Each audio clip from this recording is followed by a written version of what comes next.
শরীফ তার বড় বউ গৌরী আর ছোট বউ চাঁদনিকে নিয়ে বসবাস করে। তাদের দুই সতীনের ছিল অনেক মিল। গৌরী আর চাঁদনিকে দেখে সকলে মনে করত দুই বোন। এমনই একদিন ওনার কপালটা অনেক খারাপ, তাই না গো দিদি? হঠাৎ এমন কথা বলছিস কেন রে ছোট? তোমার সন্তান হচ্ছে না, এই জন্য উনি আমাকে বিয়ে করলেন, কিন্তু দেখো আজ 2 বছর হয়ে গেল, আল্লাহ আমাকেও একটা সন্তান দিল না। অত চিন্তা করিস না ছোট, দেখবি একদিন আমাদের কোল আলো করে আমাদের সন্তান এই পৃথিবীতে আসবে, দেখিস। মা, আমাকে একটু সাহায্য করো। আমার যে বাড়িতে কেউ নেই যে আমাকে খেতে দেবে। এই ছোট, দেখ তো আমার শাড়ির আঁচলে টাকা আছে, ওনাকে দে তো। চাঁদনি টাকাটা নিয়ে ভিক্ষুককে দেয়। আল্লাহ তোমাদের মনের ইচ্ছা পূরণ করুক মা। আচ্ছা মা, এটা কি তোমার বোন নাকি? বোনের থেকেও উপরের কিছু, আমরা দুজনই এই বাড়ির বউ। যাক, সারা জীবন আল্লাহ তোমাদের দুটিকে এমনই রাখুক। আমি তাহলে এখন আসি।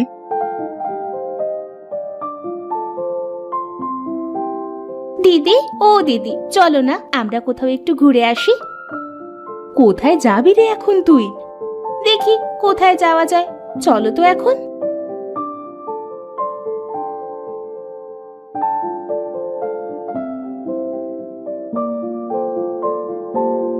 গৌরী আর চাঁদনি হাঁটতে হাঁটতে একটা বট গাছের কাছে এসে দাঁড়ায়। এই ছোট, এবার কোন দিকে যাবি রে? চল আমরা নদীর চারপাশটা একটু ঘুরি, তারপর জঙ্গলের দিকে যাব। সেটাই ভালো হবে, যা গরম দিদি, তাই চলো। এরপর তারা নদীর পাড়ে যায়।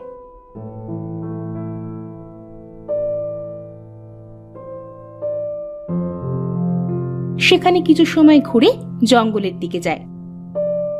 আজ অনেক ঘুরলাম রে ছোট, তাই না? ঠিক বলেছ দিদি তুমি, আজ তো উনি বাড়িতে নেই, সেজন্য ইচ্ছে মতো ঘুরতে পারছি। এটা অবশ্য তুই ঠিকই বলেছিস। ছোট, দেখ দেখ কি সুন্দর জাম পেকেছে গাছে, খুব খেতে ইচ্ছে করছে, কিন্তু পেড়ে দিবে কে? আমি আছি না দিদি, আমি এক্ষুনি তোমার জাম পেড়ে দিচ্ছি।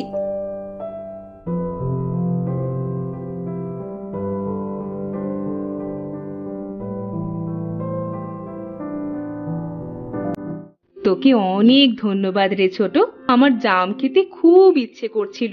তুই যে গাছে উঠতে পারিস সেটা তো আমি জানতাম না। হয়েছে হয়েছে, এখন তোমার খাওয়া হলে চলো আমরা আরেকটু ঘুরে বাড়িতে চলে যাই, না জানি উনি কখন চলে আসেন। গৌরী আর চাঁদনি জাম খাওয়া শেষ করে ঘুরে ঘুরে দেখতে থাকে। এমন সময় তাদের চোখ পড়ে কিছু বেগুন গাছের দিকে।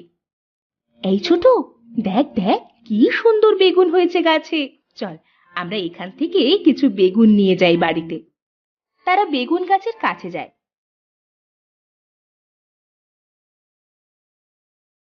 তারা বেগুন তোলা শেষ হয়ে যখন ফিরে আসতে যায়, তখন চকচকে নুনের দলা দেখতে পায়। দিদি, এই দিদি, ওই দেখো কি যেন একটা চকচক করছে। তুই দাঁড়া ছোট, আমি দেখছি ওটা কি।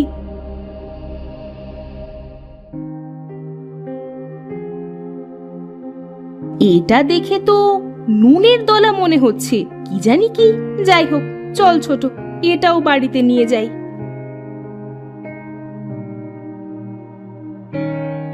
তারা নুনের দলা আর বেগুন নিয়ে বাড়িতে চলে আসে। দিদি, আজ তাহলে আমরা এই বেগুন রান্না করি। সেটাই ভালো হবে খন, টাটকা বেগুন রান্নার স্বাদই আলাদা। তারা দুই বউ মিলে একসাথে রান্না করে। রান্না করতে করতে ভুল করে বেগুনের ভিতর সেই নুনের দলাটা পড়ে যায়। এটা তুই কি করলি রে ছোট? ওই দলাটা তুই তরকারির ভেতর ফেলে দিলি? আমি ইচ্ছে করে ফেলিনি দিদি।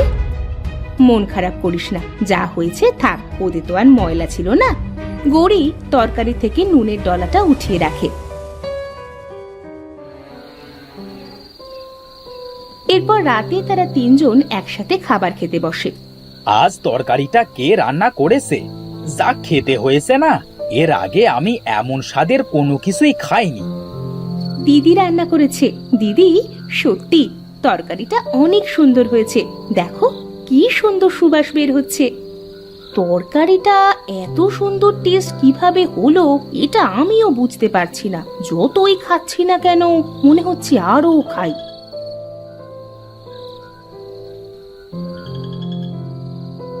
এই ছোট, তরকারিটা এত সুন্দর টেস্ট হয়েছে ওই দলাটার জন্য নয় তো? চল তো গিয়ে দেখি ওটা কি। গৌরী আর চাঁদনি নুনের দলার কাছে যায়। আমি একটু গালে দিয়ে দেখি এটা কি।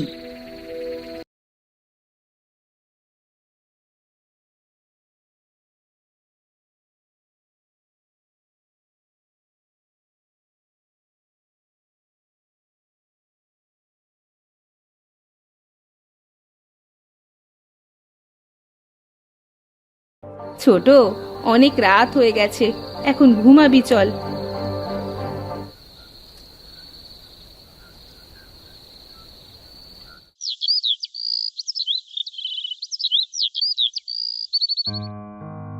যা গরম পড়েছে না দিদি, দাঁড়াও আমি স্যালাইন বানিয়ে নিয়ে আসছি।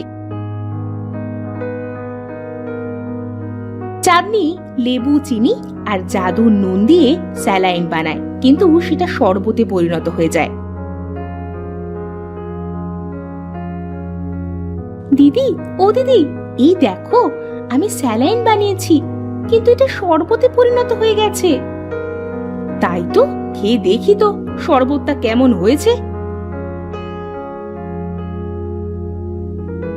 ওয়াও, কি সুন্দর এই শরবতটা খেতে, যেন শরীরের সব ক্লান্তি দূর হয়ে গেছে।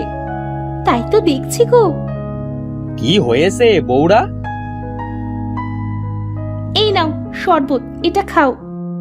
শরবত খেয়ে আর কি করব বলো তোমরা? বড় বউকে বিয়ে করলাম 5 বছর হলো, একটি সন্তান হলো না। এরপর তোমাকে বিয়ে করলাম, তবুও কোনো সন্তান হলো না। মন খারাপ করো না, দেখবে ঠিক আমাদের সন্তান হবে।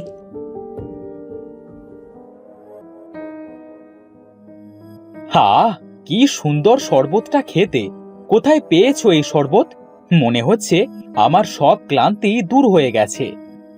এসব জাদুর নুনের কেরামতি। কি বলছো তোমরা এসব? তাহলে তো ভালোই হলো, এখন থেকে ভালো ভালো জিনিস খাওয়া যাবে। আচ্ছা, আমি মাঠে গেলাম। শরীফ মাঠে চলে যায়।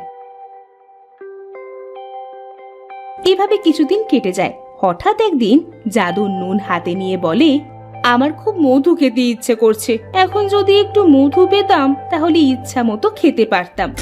সাথে সাথে গৌরীর সামনে মধু চলে আসে। আরে, আমার সামনে মধু কোথা থেকে আসলো? তার মানে জাদুর নুনের কাছে কিছু চাইলেও সেটা সাথে সাথে পাওয়া যায়।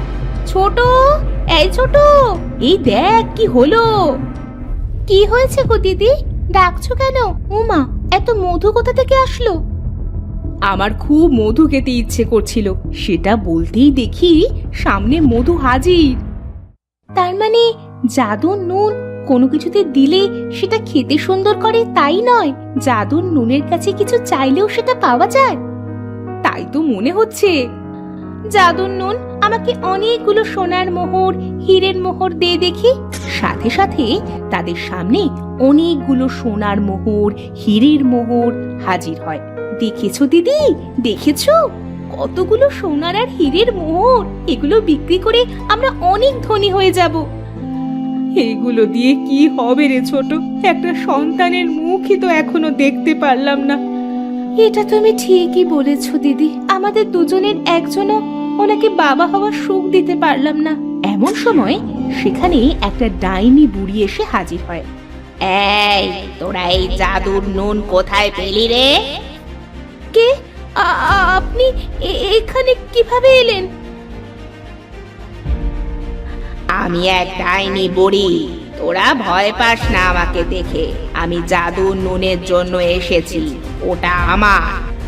কিন্তু এটা তো আমরা দুজন জঙ্গলে কুড়িয়ে পেয়েছি, তাহলে জাদুর নুন আপনার হয় কিভাবে? আমি যখন আকাশে উড়ছিলাম তখন জাদুর নুন পড়ে গিয়েছে। অনেক খুঁজে অবশেষে আজ পেলাম। তোরা আমাকে আমার জাদুর নুন ফিরিয়ে দে। তোরা যা চাইবি আমি তোদের তাই দিব।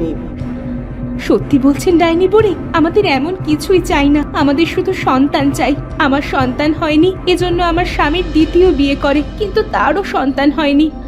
তোরা দুই বউ অনেক ভালো, তোদের নিশ্চয়ই সন্তান হবে। এই ফুলটা বেটে তোরা দুজন খাবি। এটা হলো জাদুর নুনে ভিজানো ফুল। এটা খেলে দেখবি তোদের দুজনেরই সন্তান হয়েছে। সত্যি বলছেন আপনি? হ্যাঁ হ্যাঁ, সত্যি বলছি। এবার আমাকে আমার জাদুর নুন দিয়ে দে। ওটা না হলে যে আমি ডাইনিপুরি যেতে পারছি না। পৃথিবীতে থাকলে যে আমাকে মেরে ফেলবে শয়তানেরা। কেন ডাইনিপুরিতে ঢুকতে দিবে না আপনাকে ডাইনি বুড়ি? জাদুর নুন যে আমাদের ডাইনিপুরির রক্ষা কবচ।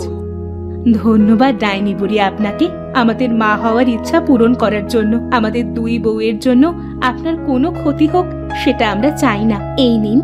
এই নিন আপনার জাদু নুন। ডাইনি বুড়ি জাদু নুন নিয়ে গৌরী আর চাঁদনির থেকে বিদায় নিয়ে ডাইনিপুরিতে চলে যায়। গৌরী আর চাঁদনি ডাইনি বুড়ির দেওয়া ফুল খায়। দিদি, ডাইনির দেওয়া ফুল তো খেলাম, সত্যি কি আমরা মা হতে পারবো? আল্লাহর রহমতে অবশ্যই পারবো। ওই দেখ, উনি এসেছেন। ওনার কাছে সোনা আর হীরের মোহরগুলো দে, উনি বিক্রি করে আসুক।